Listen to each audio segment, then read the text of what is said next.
Hello အားလုံးပဲမင်္ဂလာပါရှင်ဒီနေ့လေးမှာတော့စက်တဲ့မြင်းဟင်းလေးချက်ပြမှာပဲဖြစ်ပါရဲ့ရှင်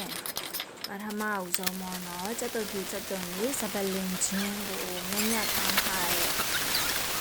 အမွှေးကြိုက်လေးတွေနဲ့စီတက်ပါမယ်အယောင်လေးလှအောင်လို့စနွင်းမုတ်လေးထည့်တယ်ပေါ့နော်ပြီးလို့ရှိရင်တော့အယောင်တင်မုတ်လေးထည့်ပါမယ်ရှင်ထည့်ပြီးတော့အရန်အနံ့လေးအရန်မွှေးလာတဲ့အထိစီတက်ပေးပါမယ်ရှင်စီအနံ့လေးမွှေးလာတဲ့ခါမှာတော့ကျန်းကျက်တဲ့လေးကိုထည့်ပေးပါမယ်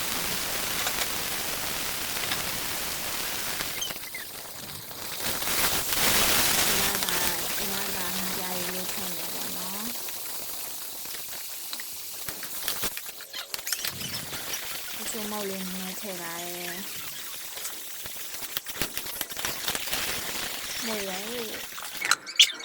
ဒီလေးနည်းနည်းထည့်ပြီးတော့အခွန်လေးအုပ်ထားလိုက်ပါမယ်ရှင်ပြီးတော့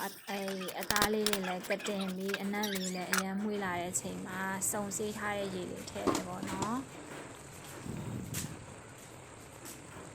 ရေအများကြီးထည့်ပြီးတော့နူးအောင်တဲလိုက်ပါမယ်ရှင်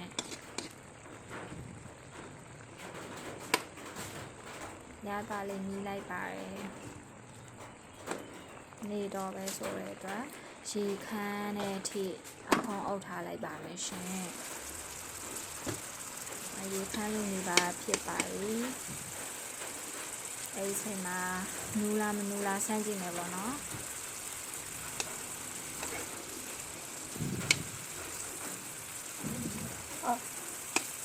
နူးပြီးဆိုတဲ့အချိန်မှာတော့အနံ့လေးအရန်မွေးအောင်ပြင်စင်ရွက်လေးထည့်အုပ်ပါမယ်ရှင်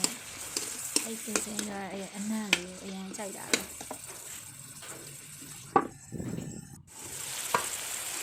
ပြင်စင်ဒီဆိုရင်တော့ရောင်းစားကောင်းတဲ့စနစ်တစ်ခုတစ်ခွက်ရ